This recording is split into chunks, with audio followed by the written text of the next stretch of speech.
Good afternoon, student. So today's topic under mental health nursing for GNM second year students. I had selected next topic under the mental health disorders and the nursing management. So today's topic is disorder due to the psychoactive substance use. So in this lecture today only we will discuss about what is dependence, in which chapter the psychoactive substance use disorder are being classified in ICD-10, and वहाँ यहाँ पे कुछ terms है. So we will define those terms and explain those terms and then study the etiological factor for substance use or substance abuse disorders. So that's all the content of today's topic. Let's start here with.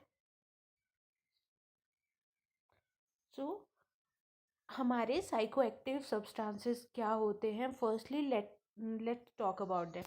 जो हमारे psychoactive substances होते हैं, it is refer to substances जिनकी वजह से हमारी motor functioning, cognitive functioning में impairment होता है या इम्बैलेंस होता है, that are called psychoactive substances.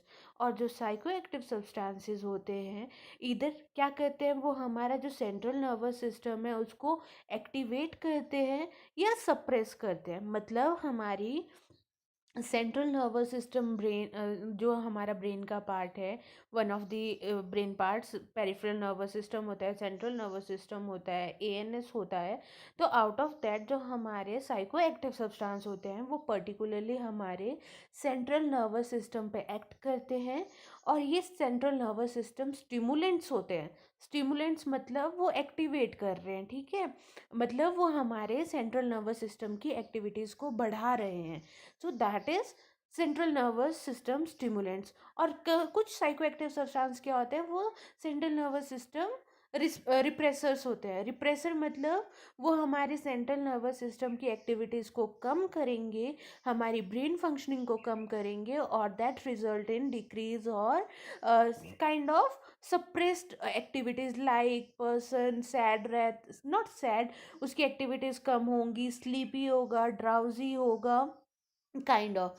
You know कि सेंट्रल नर्वस सिस्टम जब रेस्टिंग स्टेट पे होता है मतलब पर्सन की स्लीपिंग स्टेट में होता है, तो वैसे ही काम डाउन करते हैं कुछ हमारे psycho active substances central nervous system को. उनको हम सेंट्रल नर्वस सिस्टम रिप्रेसर या सेंट्रल नर्वस सिस्टम स्टिमुलेंट्स बोलते हैं अगर स्टिमुलेट कर रहा है. तो ये होते हैं हमारे साइको एक्टिव सब्सटेंसेस जो हमारी साइकिक को एक्टिवेट करते हैं. एक्टिवेट इधर इन दी इंक्रीज अमाउंट और इधर इन द डिक्रीज अमाउंट की, या तो एक्टिविटीज़ को इंक्रीज करेंगे या कम करेंगे. तो उन चीज़ों को हम साइको एक्टिव सब्सटेंसेस बोलते हैं. और जब हम क्लासिफिकेशन की बात करते हैं इन डिसऑर्डर की कि ये कौन सी क्लास में क्लासिफाइड है ICD-10 में, तो जो हमारा F1 चैप्टर है, F1 to F9 चैप्टर है, वहीं पे हमारे disorder related to psycho active substance use को क्लासिफाई किया गया है. यहाँ पे भी लिखा है disorder due to the psycho active substances use refer to conditions arises from the abuse of alcohol. Alcohol is one of them, and other are so many, I'll tell you later on. Or the psychoactive drugs. Drugs means, or the chemical such as volatile solvent. Volatile solvents uh, are kind of drugs. Okay, what it is, I'll tell you. Solvents are there in a fluid, okay. Some people used to abuse the fluid, or what white mark correction pen is there.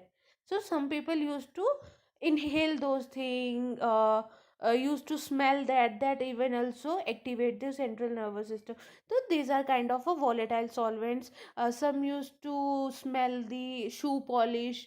So all these are the solvent, और can से volatile solvents. तो ये सब जो drugs या chemicals हैं, इनकी वजह से अगर हमारा सेंट्रल नर्वस सिस्टम एक्टिवेट या सप्रेस हो रहा है, that are called psycho active substance use disorder. और इनको क्लासीफाई किया गया है F1 चैप्टर में in ICD-10. I told you.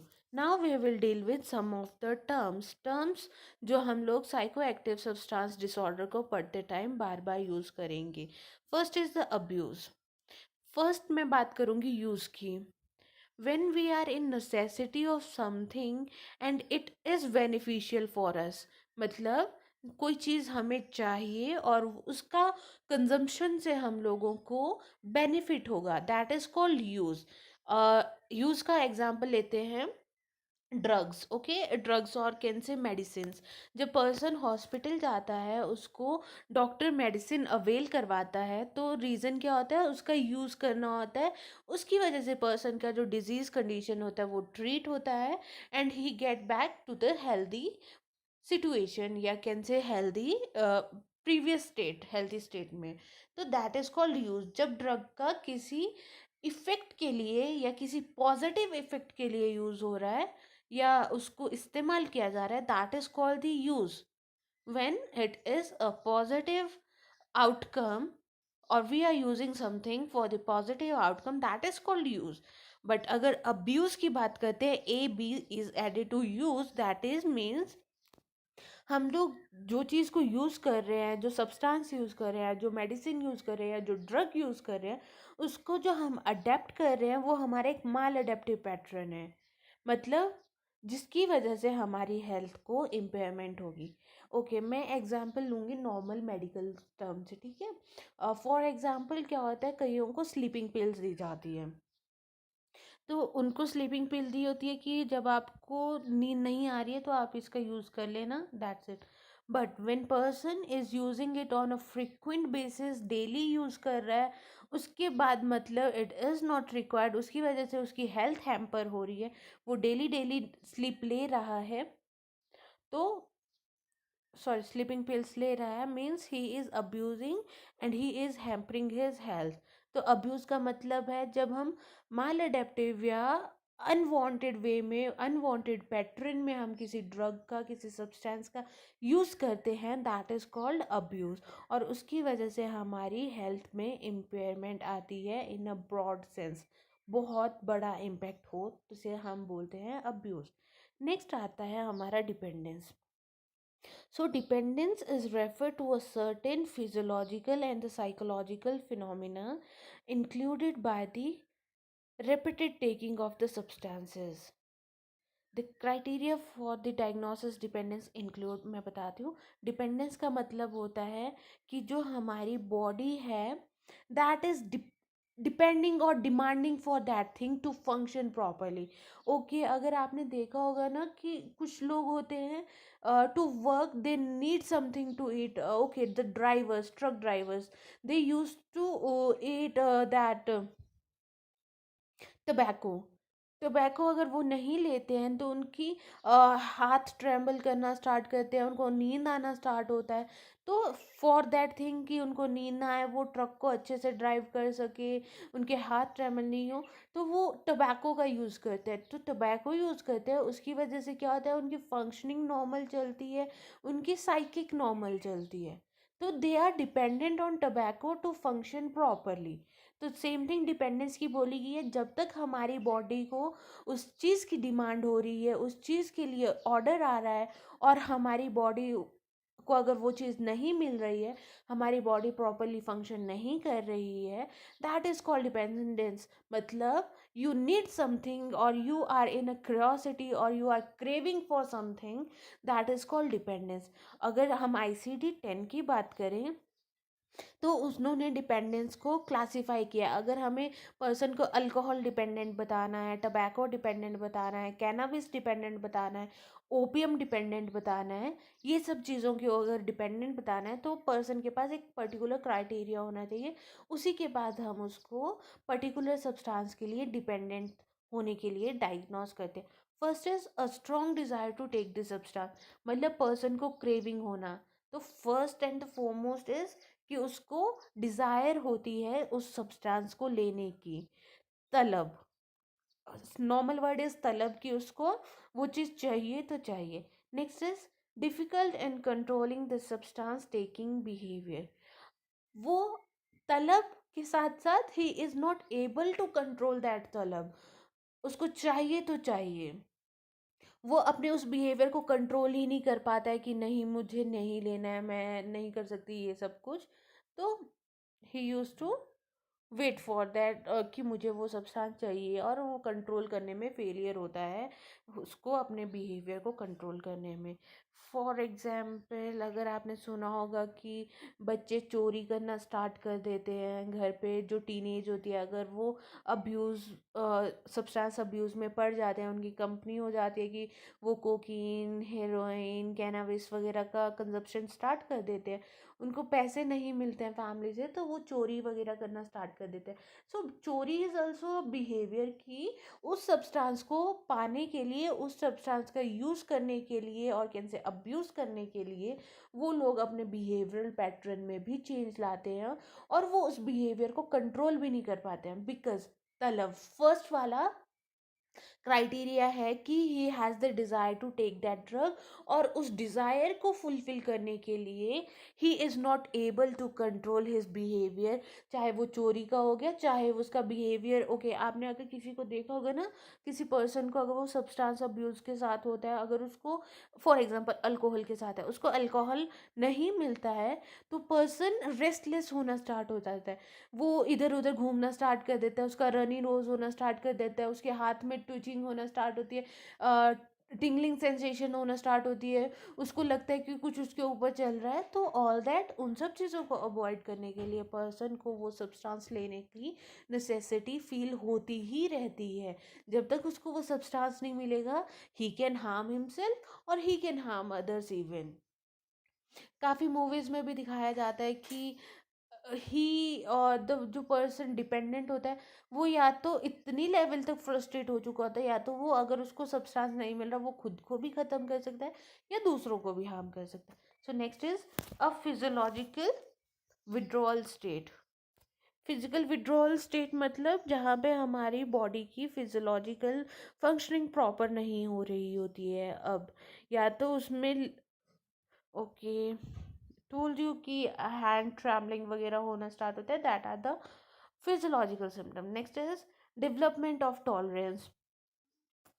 Tolerance word को आगे डिफाइन किया, बट यहाँ पे मैं बोलूँगी डेवलपमेंट ऑफ टॉलरेंस होता है कि फॉर एग्जांपल मैं पहले 30 ml ऑफ अल्कोहल लेती थी, मैं सिर्फ एक स्मॉल पैग यूज़ करती थी, तो I used to get satisfied with that thing कि ओके, जितना मतलब प्लेजर मुझे उतने से अल्कोहल में मिल जाता था एक टाइम पे, नाउ फॉर मी वो 30 ml कुछ भी नहीं होता है। आई गॉट और I jump to the 60 ml, कि 30 ml में ना मेरा कुछ सरता नहीं है, तो मेरे को ना 60 ml तक चलेगा। तो मैंने 30 ml से अब अपने आप को 60 ml पे बढ़ा दिया है। तो वो होगी टॉलरेंस की, जो 30 ml का जो अल्कोहल था, जो शराब मुझे 30 ml शराब जो मुझे नशा दे रही थी पहले, उससे अब मुझे कुछ भी नशा नहीं हो रहा है। And for getting that much of a नशा जो मुझे 30 ml पे मिल रहा था, अब मैं 60 ml पे जंप कर गई हूँ। मतलब वही हो गया कि जितना अमाउंट हमें पहले सेटिस्फाई कर पा रहा था, उतना अब हमारी बॉडी को रिक्वायर्ड नहीं है। She our body is demanding for much more than that much of a amount. तो दैट इज कॉल्ड टॉलरेंस। जब हमारी बॉडी जो है, जितना अमाउंट पहले हमें प्लेजर दे रहा था, सेटिस्फेक्शन दे रहा था, अब वो नहीं दे पा रहा, और हमारी बॉडी उसका अमाउंट इंक्रीज करने के लिए डिमांड कर रही है, that is called tolerance. Okay, तो यहाँ पे पर्सन को टॉलरेंस की डिपेंडेंस होती है, मतलब उसका amount of intake of alcohol, शराब बोलो, अफीम बोलो, गांजा बोलो, मैरिजुआना बोलो, हशीश बोलो या एलएसडी बोलो, जो भी अगर ड्रग की बात करें हम लोग, जो उतना वो अमाउंट पहले ले रहा था, वो अब उसके लिए सफिशिएंट नहीं है, तो उसको मोर अमाउंट ऑफ चाहिए, that is called development of tolerance. Next is progressive neglect of alternative pleasures और इंटरेस्ट। ओके, अब पहले क्या होता था, पर्सन को दो चीज़ों में प्लेजर मिलता था, अब पर उस पर्सन का फोकस सिर्फ और सिर्फ एक चीज़ पे रह गया है। फॉर एग्जाम्पल ही कई लोग होते हैं जो हायर सोसाइटी के लोग होते हैं, वो स्ट्रेस को रिलीज़ करने के लिए शराब पीते हैं या कोई और नशा करते हैं, मीन्स सिगार पीते हैं, ठीक है, some people use to have the puff of cigar, some people used to have bit of the wine, some used to have the beer, some used to have to rum, whiskey, anything, just to loosen up over their stress. तो क्या होता है यहाँ पे person, और कईयों का क्या होता है कि वो अपने प्रेशर और अपने स्ट्रेस को रिलीज करने के लिए स्पोर्ट्स का यूज़ करना स्टार्ट कर देते हैं। बट जब डिपेंडेंस की बात आना स्टार्ट होती है तो पर्सन दूसरे अल्टरनेटिव्स को, जो कि उसको प्लेजर या रिलैक्स्ड फील करवा सकते हैं, उनको छोड़ के सिर्फ और सिर्फ उस सब्सटेंस पे डिपेंडेंट होना स्टार्ट कर देता है। That is called the neglection of the alternative pleasures और इंटरेस्ट, और सिर्फ पूरा फोकस अपना सब्सटेंसेस पे रखना स्टार्ट कर देता है। Next is persisting with the substances used despite clear evidence of a harmful consequences. Person को पता है कि मैं ज़्यादा शराब पीऊँगा तो मेरे लंग्स ख़राब हो सकते हैं, मेरा लीवर ख़राब हो सकता है, मुझे लीवर सिरोसिस की कंडीशन हो सकती है, मुझे एनसेफलोपैथी हो सकती है लेटर ऑन, मुझे कोई और किडनी इश्यूज हो सकते हैं, I can got caught with the cancer, कुछ भी। फॉर एग्जांपल अगर स्मोकिंग कर रहा है, लंग कैंसर हो सकता है पर्सन को, even can have the accident. उसको पता है कि मैं जो चीज़ कर रहा हूँ it is not healthy for me, but still वो कंट्रोल नहीं कर पा रहा, बिकॉज अगर वो कंट्रोल करने का ट्राई कर रहा है तो जो उसकी ऊपर हमने पढ़ा फिजियोलॉजिकल विड्रॉल स्टेट, तो वो स्टेट आना स्टार्ट होती है, उसको रेस्टलेसनेस स्टार्ट होती है, उसको डीजीनेस स्टार्ट होती है, वो अपने वर्क पे कंसंट्रेट नहीं कर पाता है, रनी नोज होना स्टार्ट होता है, कईयों को फीवर आ जाता है, कईयों को क्या होता है ट्रेम्बर स्टार्ट होते हैं, ट्रेमर होना स्टार्ट होते हैं। तो दैट आर दी थिंग्स। तो इसलिए क्या होता है, पर्सन को पता है वो चीज़ें उसके लिए हार्मफुल है, वो उसको इम्पेक्ट करिए, स्टिल वो उस चीज़ों को छोड़ नहीं पाता है। तो दैट इज डिपेंडेंस। डिपेंडेंस में क्या पढ़ा हमने कि पर्सन क्या होता है, एक सब्सटेंस के ऊपर डिपेंडेंट कर जाता है to when its body demands continuously for that substance. और वहाँ पे क्या होता है, पर्सन को परसिस्टेंट डिज़ायर होता है सब्सटेंस को लेने का, वो अपने बिहेवियर को कंट्रोल नहीं कर पाता है। नेक्स्ट इसकी फिजियोलॉजिकल विड्रॉल स्टेट आ जाती है पर्सन की, और जितना सब्सटेंस वो ले रहा था उसके लिए पर्सन टॉलरेंट हो जाता है। जो दूसरी चीज़ें उसको प्लेजर देती थी या इंटरेस्टेड होता था उन चीज़ों में, वहाँ पे उसकी नेग्लेक्शन आ जाती है और वो कम्प्लीटली डिपेंडेंट होता है सब्सटेंस के ऊपर to reduce down the stress. Next is persisting with the substance used despite clear evidence of harmful consequences. Person को हार्मफुल कॉन्सिक्वेंसेज होती हैं, उसको पता है कि उसको लॉस होगा उन चीज़ों से या हार्म होगा, स्टिल वो उसको कंटिन्यू करता है। तो that's about the substance dependence. Next term is tolerance. So tolerance already I explain you. Tolerance में क्या होता है कि जितना अमाउंट ऑफ द सब्सटेंस हमें पहले प्लेजर या सेटिस्फाई कर रहा था या सफिशिएंट होता था हमारे लिए, now that much amount of substance is not satisfying or is not able to provide us with that much of a pleasure. अगर पहले दिन में मैं एक बीड़ी के पफ लेती थी, bidi is of like bhang, okay, bhang की बीड़ी है, तो एक बीड़ी में मेरा हो जाता था कि इनफ है, I feel happy, I feel easy going. But after a period of a time जब हमारी बॉडी रजिस्ट कर जाती है, हमारी बॉडी उतने अमाउंट ऑफ ड्रग्स के लिए नॉर्मलाइज हो जाती है, तो उस टाइम पे हमारे लिए वो एक बीड़ी वही प्लेजर नहीं दे पाती है जो वो बीड़ी एक महीना पहले दे पा रही थी।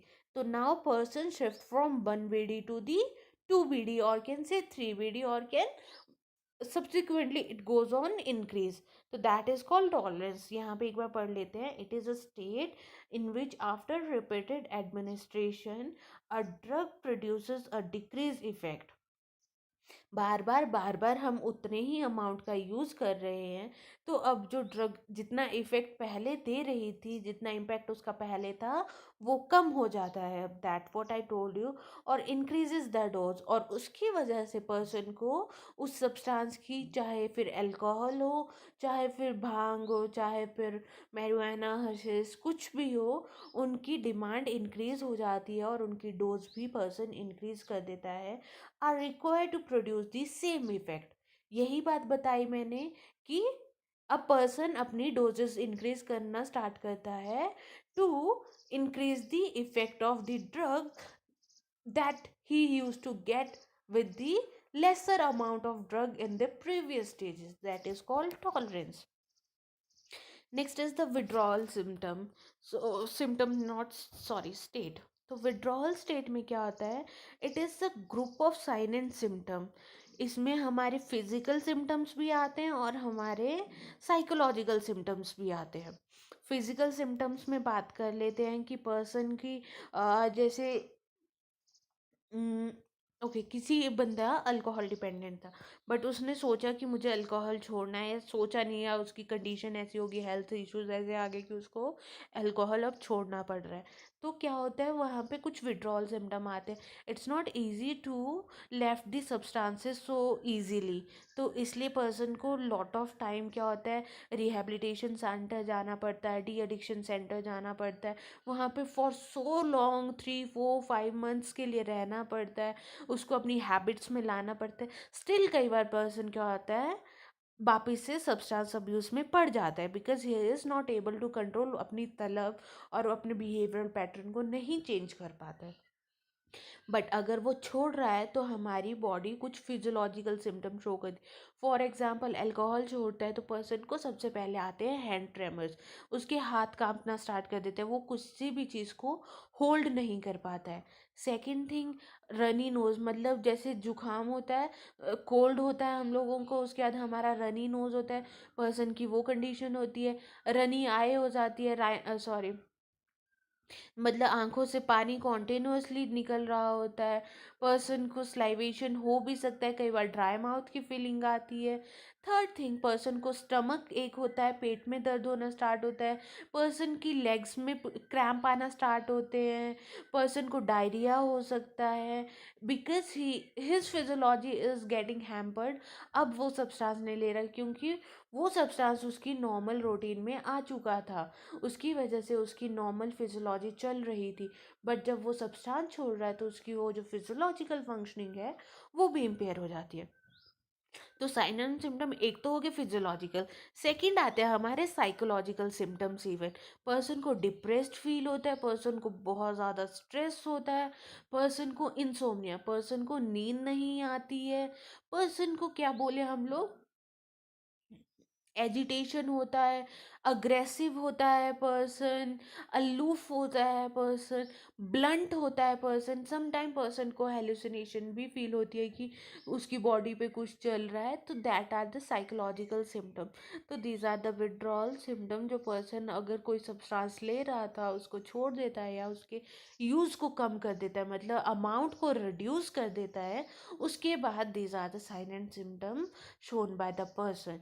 Here, what it is, a group of a sign and symptoms reoccurring when a drug is reduced in amount, या तो हमने उसका अमाउंट कम कर दिया है, और विड्रॉन, या तो हमने उसको completely स्टॉप कर दिया है, सीज कर दिया उसके यूज़ को, which last for a limited period. तो ये विड्रॉल सिम्टम कुछ टाइम तक ही रहते हैं, धीरे धीरे पर्सन इसके ऊपर कंट्रोल कर लेता है और ये विड्रॉल सिम्टम वेनिश होना स्टार्ट हो जाते हैं. The nature of the withdrawal state is related to the class of the substance used. कितना टाइम लगता है एक चीज़ से विड्रॉल होने के लिए, कितने टाइम तक विड्रॉल सिम्टम आती हैं, वो डिपेंड करता है सब्सटेंस टू सब्सटेंसेस. अब हम पढ़ेंगे कि कौन कौन से सब्सटेंसेस हैं जिनकी वजह से हम लोगों को, हम या तो अडिक्ट हो. Okay, here it is a term addict, sorry here it is not mention. Addict का मतलब होता है there is a requirement of a person, person को अडिक्शन हो चुका है उस चीज़ से, पर्सन को चाहिए ही चाहिए वो चीज़, और उसके लिए पर्सन खुद को भी हार्म कर सकता है या औरों को भी हार्म कर सकता है. तो दीज आर सब्सटेंसेस जिसके लिए पर्सन अडिक्ट हो सकता है. For example, sorry, alcohol, opioid, cannabis, cocaine, amphetamine and other hallucinogens, LSD. Okay, amphetamine is used by the okay, some, I'll discuss it all later on. ठीक है. पर ऐसे बता देती हूँ, एम्फेटामाइन इज़ दो सब्सटेंसेस जो हमारे एथलीट्स यूज़ करते हैं, जिसकी वजह से उनकी फंक्शनिंग हाई हो जाती है, मतलब पर्सन हाइपर हो जाता है, और उसके बाद उनकी जो कग्निशन, नॉट कग्निशन, उनकी मोटर एबिलिटीज़ इंक्रीज करती हैं। तो एथलीट्स जो होते हैं वो एम्फेटामाइन का यूज़ करते हैं। बट नाउ डेज अगर आपको किसी भी कोई भी एथलीट्स होते हैं, उन लोगों का पहले मेडिकल चेकअप होता है कि वो ऐसे ड्रग्स का यूज़ तो नहीं कर रहे हैं। So these are the drugs. Hallucinogens, अगर आपने संजू मूवी देखी होगी तो he used to use LSD, उसके बाद he is like I am in the fairy world, फ्लारी फ्लार है, आई एम फ्लोटिंग समवेयर। तो that are the hallucinogens. Sedatives और हिप्नोटिक्स, अगर हमारे एंग्जोलिटिक ड्रग्स हैं, उनका यूज़, इंसोम्निया था पर्सन को, सिडेटिव ड्रग्स दी हैं, बट लेटर ऑन उसने उसका अब्यूज़ करना स्टार्ट कर दिया। इनहेलेंट्स होते हैं, इनहेलेंट एग्जाम्पल वॉलेटाइल सॉल्वेंट, मैंने बताया आपको, जैसे हमारी वाइटनर होती है, वाइटनर या करेक्शन पेन होता है, उसको स्मेल करते हैं कई लोग, फ्लूइड को स्मेल करते हैं, पॉलिश स्मेल करते, पॉलिश को स्मेल करते हैं। तो all the this things.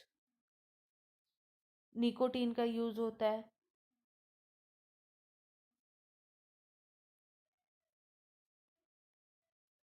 Other stimulants like caffeine.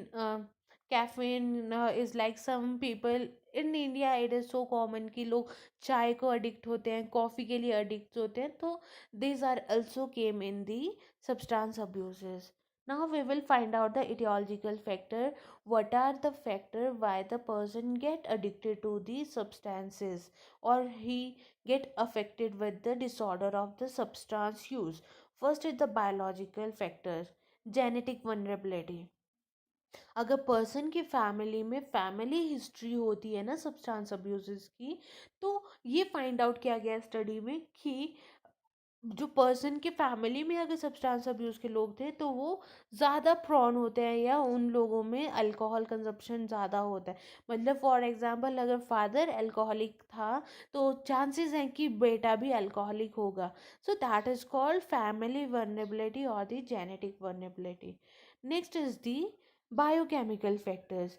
Biochemical factors क्या है कि हमारे सर्टेन ऑफ द न्यूरो हैं, वो भी हमारी सब्सटेंस अब्यूज़ या सब्सटेंस डिपेंडेंस को हैम्पर करते हैं। फॉर एग्जांपल अगर हमारा डोपामिन और हमारा norepinephrine have been implicated in cocaine, अगर इनका लेवल इंक्रीज है और हम ये चीज़ें लेते हैं तो पर्सन को डिपेंडेंस हो सकती है। Abnormality in alcohol dehydrogenase or in the neurotransmitter mechanism are thought to play a role in alcohol dependence.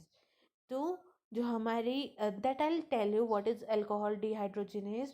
हमारी एक चेन होती है, how alcohol get digested and how it get out of body and how it function, तो मैं alcohol dependence में बताऊंगी आपको later on. तो अगर वहाँ पे कोई इम्पेयरमेंट है उसकी वजह से भी पर्सन को अल्कोहल डिपेंडेंस हो सकता है। Next is withdrawal and reinforcing effects of the drug. They serve as the maintaining factor.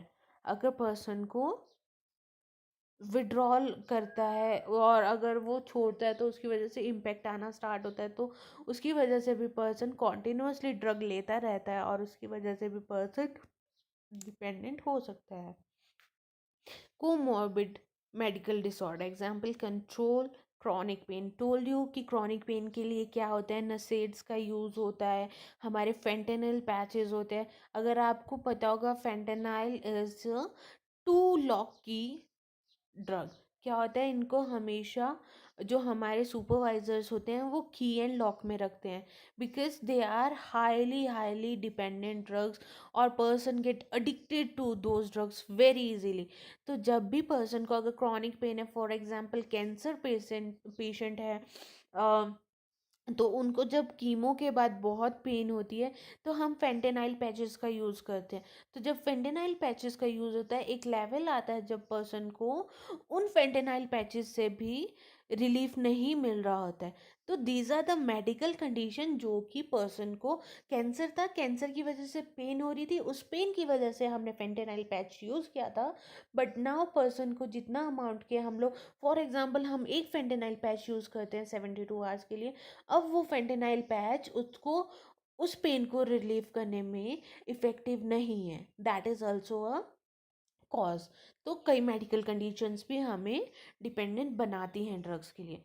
Next are the psychological factor. General rebelliousness. Okay, it is rebelliousness is what बागी हो ना। Okay, it is mainly in the teenage group की सब कुछ try करना है, कुछ नया। ओ माय गॉड, ये नहीं ट्राई किया मैंने, मुझे ये भी करना चाहिए। मेरे फ्रेंड तो सब करते हैं, पार्टी करते हैं बाहर जाके, दी यूज टू हैव कोकेन, मुझे भी पफ लेने हैं, मुझे भी माल फूकना है। All this thing means rebel होना एंड टू ट्राई एवरीथिंग। वो क्यूरियोसिटी होती है हर एक टीनेजर में ये सब करने की। But when you are not able to control those thing in your teenagehood, तो वो आपके लेटर स्टेज में आपको हैम्पर करती हैं चीज़ें। सो that is the sense of inferiority. Sometime क्या होता है, पर्सन अपने आप को इतना इन्फीरियर फील करता है, मतलब ही is not feel himself confident enough कि वो अपने आप को प्रेजेंट कर सकता है लोगों के सामने। That also make him get abuse with. Okay, next is poor impulse control. Person अपने इम्पल्सिस को, अपने गुस्से को, अपने अग्रेशन को कंट्रोल नहीं कर पाता, तो भी लो सेल्फ एस्टीम है तो पर्सन यूज़ करता है। बिकॉज अगर आपने सुना होगा, मूवीज़ में भी बोलते हैं कि 2 पैग मार, देखते हैं तेरे में कॉन्फिडेंस कैसे नहीं आता है, तू ले। तो दैट इज़ द थिंग कि पर्सन को लगता है कि मेरा सेल्फ एस्टीम कम है, मैं कुछ नहीं कर पाऊँगा, तो वो अपनी तरफ से अल्कोहल डिपेंडेंस पे जाता है या किसी और सब्सटेंस पे। Inability to cope with the pressure of living and society. अगर पर्सन की स्ट्रेस मैनेजमेंट नॉर्मल नहीं है, लोनलीनेस है, अनमेट नीड। अगर पर्सन बार बार ट्राई कर रहा है, अपने एफर्ट्स दे रहा है, बट वो उन चीज़ों को अचीव ही नहीं कर पा रहा है, और उसकी वजह से, फेलियर की वजह से स्ट्रेस्ड आउट होके या फ्रस्ट्रेट होके पर्सन अब्यूज़ कर सकता है। Next is desire to escape from reality. जब पर्सन किसी डिनायल स्टेट में होता है और वो उस चीज़ को एक्सेप्ट नहीं कर पा रहा है, कोई सिचुएशन है, कुछ उसके साथ बैड हैपनिंग हुई है, स्ट्रेस रिलेटेड डिसऑर्डर हो गया, पोस्ट ट्रॉमेटिक स्ट्रेस डिसऑर्डर हो गया, और वो उस चीज़ को एक्सेप्ट नहीं कर पा रहा, तो उन सब चीज़ों को भूलने के लिए भी okay, very simple example, movies में दिखाते हैं कि पर्सन को अगर उसका लव ऑफ लाइफ नहीं मिलता है, he start abusing to forget her और हिज मेमोरीज और the time they had spend together. अब वो उन सब चीज़ों को भूलने के लिए अल्कोहल का यूज़ करता है या ड्रग्स का यूज़ करता है। सेम थिंग इट इज़, जब वो रियलिटी को एक्सेप्ट नहीं कर पाता है पर्सन की, हो गया है, नाउ हैव टू मूव, और वो पर्सन वहीं पे घूमता रहता है। सो that is called escaping from reality, और उन सब चीज़ों से बचने के लिए अगर सब्सटेंस का यूज़ होता है। Next is desire to experiment, a sense of adventure. वही है जो टीनेज में बहुत क्यूरियोसिटी होती है, भाई मेरे को तो ये भी करना है, भाई मैंने तो ये भी करना है। तो that all things come in the experiment. Pleasure seeking. कई लोग होते हैं कि okay, some people are depressed. जो डिप्रेस्ड होते हैं कई बार वो सब्सटेंस अब्यूज में बहुत इजीली पड़ जाते हैं, जस्ट बिकॉज वो किसी चीज़ में हैप्पीनेस फील ही नहीं कर पा रहे होते हैं। तो वो पर्सन यूज़ करता है। नेक्स्ट इज मैसो मैसोइज्म। मैसोइज्म क्या होता है, और कैसे में पर्सन को, इट इज़ लाइक कि मेल ईगो होता है ना, कि भाई मैंने तो करना है, मैं तो करूँगा, मैं आई एम अ मेल, मुझे तो सब कुछ हो आना ही चाहिए। That is sexual immaturity. अगर वो पर्सन सेक्सुअली फंक्शनिंग ना हो पा रहा हो तो भी। ना some social factor, religious reasons. Okay, for example Shivratri की सिंपल सा एक एग्जांपल, शिवरात्रि पे everyone use to have the bhang, because they say it is the prasad of Lord Shiva. Secondly, अगर आप अमरनाथ यात्रा पे जाते हो, आप ऋषिकेश जाते हो, आप हरिद्वार जाते हो, you will met so much of the saints जो 24 घंटे माल फूक के रहते हैं या भांग का यूज़ कर रहे होते हैं या कोई और they use to take the puffs actually. तो दैट इज आत्म, देयर कंसेप्ट इज आत्मा का परमात्मा से मिलन. हम ऐसे रहते हैं तो हमें भगवान से मिलाप होता है. तो that is the religious belief. तो उसमें भी कई बार पर्सन यूज करते हैं. पीयर प्रेशर, कि फ्रेंड्स पी रहे हैं, भाई तू भी पी, अदरवाइज तू हमारी कंपनी में ही नहीं है, क्या है यार तू ये नहीं ट्राई करेगा. That is peer pressure. Urbanisation, urbanisation मतलब मॉडर्नाइजेशन हो रहा है. पर्सन एक न्यू सोसाइटी में गया है, उसमें अपने आप को मोल्ड करने के लिए, उसमें अपने आप को सेटल डाउन करने के लिए पर्सन पार्टीज में जाना स्टार्ट करता है, उन्हीं की तरह बिहेव करना स्टार्ट करता है, उन्हीं की तरह ड्रिंक करना स्टार्ट करता है. तो that is called urbanisation. Extended period of education, अगर फेलियर्स आ रहे हैं या ओके, जो मैंने अभी बात की थी एम्फिटामाइन की, ठीक है, तो जो हमारे डॉक्टर्स होते हैं, I am just giving a normal example, not every one, every doctor do like this. उन लोगों को 24/7 पढ़ना होता है, that much of the pressure, पढ़ना भी है, मेडिकल सर्विसेज भी देनी है, फील्ड प्रैक्टिसेस भी करनी है, everything they had to do. तो वो एम्फिटामाइन का यूज़ करते हैं ताकि वो एक्टिव रहें, वो हाइपर एक्टिव रहें और उसकी वजह से पर्सन पढ़ सके. तो दैट इज़ कॉल्ड, पीरियड को एक्सटेंड करने के लिए, स्टडीज़ को अच्छा इम्पैक्टफुल बनाने के लिए कई ड्रग्स का यूज़ करते हैं. For example amphetamine. Next is unemployment, person stressed है तो, ओवर क्राउडिंग है. ओके, अगर तुमने देखा होगा जो स्लम एरियाज़ हैं, ठीक है, वहाँ पे आपको अल्कोहलिक पेशेंट या उसके पीने के बाद मारना, गाली गलौज, सो कॉमन देयर. तो ओवर क्राउडेड एरियाज में it is the survey record के ओवर क्राउडेड एरिया में अल्कोहलिक पीपल ज़्यादा होते हैं. Next is poor social support. अगर आपको कोई प्रॉब्लम है, आपको कोई स्ट्रेस है और आप उसके साथ डील नहीं कर पा रहे हो, तो that is called poor social support. Effect of the television and other mass media, ठीक है, टीवी पे देख रहे हैं, मूवीज देख रहे हैं, तो मुझे भी करना है, सब करते हैं, मुझे भी करना है. Impact of the TV. Occupation, substance use in more common in the chefs, barman, executives, salesmen, actor, entertainers, army personnels. Okay, जो सीएचएन में होते हैं हमारे आर्मी ऑफिसर्स, मतलब जहाँ पे temperature is so low down, बर्फ़ में रह रहे हैं घंटों तक, to survive and to live there, तो उनके लिए अल्कोहल लेना बहुत नेसेसिटी होती है to keep their body warm. तो उसके साथ army office, everyone heard of, कि जो सीएचएन में होते हैं वो जी ही इस वजह से पाते हैं क्योंकि वो अल्कोहल ले रहे होते हैं, वो अपनी बॉडी को हीटअप भी वैसे कर पा रहे होते हैं. तो जब वो रिटायरमेंट के बाद या कैन से, तो ही और she got abused or can dependent with that kind of a substance or alcohol. तो it is the necessity of their profession कि उनको वहाँ पे रहने के लिए, वहाँ पे survive करने के लिए शराब लेनी ही पड़ेगी. तो that is the professional thing जहाँ पे profession बीच में आ रहा है and they have to get abused, otherwise they have to lose their life. ठीक है. So here is the example, मैंने एक आर्मी पर्सनल का आपको इजीली दे दिया. जर्नलिस्ट और the medical personnels. Medical personnels का यही है कि उनकी 3-4 डेज की कॉन्टिन्यूस शिफ्ट चल रही होती है. They don't use to get time to eat, they don't use to get time to drink, they don't use to get time to pass this to live in. तो for that, to just keep yourself active, the person amphetamine का use कर सकता है. Next is easy availability of the drugs. Easy availability मतलब कुछ drugs होती हैं वो ओवर द काउंटर मिल जाती हैं. फॉर एग्जाम्पल, पर्सन क्या होता है, स्लीपिंग पिल्स के लिए भी डिपेंडेंट हो जाता है, तो मिल जाता है. नाउ डेज तो इट इज़ लाइक कि you can't take the drugs from the counter without the prescription. But few years back it was like कि आप ड्रग्स ले रहे हो, उनका यूज़ कर सकते हो. Taking drugs that can brought legally without the prescription, nicotine and opioids now, but it is banned. Okay, taking drugs that can obtain from the illicit sources. Example, street drugs. Okay, that is about movies में भी दिखाते हैं, cocaine होता है, that is called chitta. Okay, heroin होती है. तो these are the drugs you use to get over the street. यहाँ पे हमारे स्ट्रीट सेलर्स होते हैं, मतलब अंडरग्राउंड पीपल होते हैं, जो लोग ऐसी ड्रग्स को बेचते हैं. आप लोग पैसे देते हो, वो आपको देंगे, आप यूज़ करोगे. Sometime if you had seen the उड़ता पंजाब मूवी, उसमें स्ट्रीट ड्रग्स को बताया गया है. Okay, they had explained it very well. Next is the psychiatric disorder.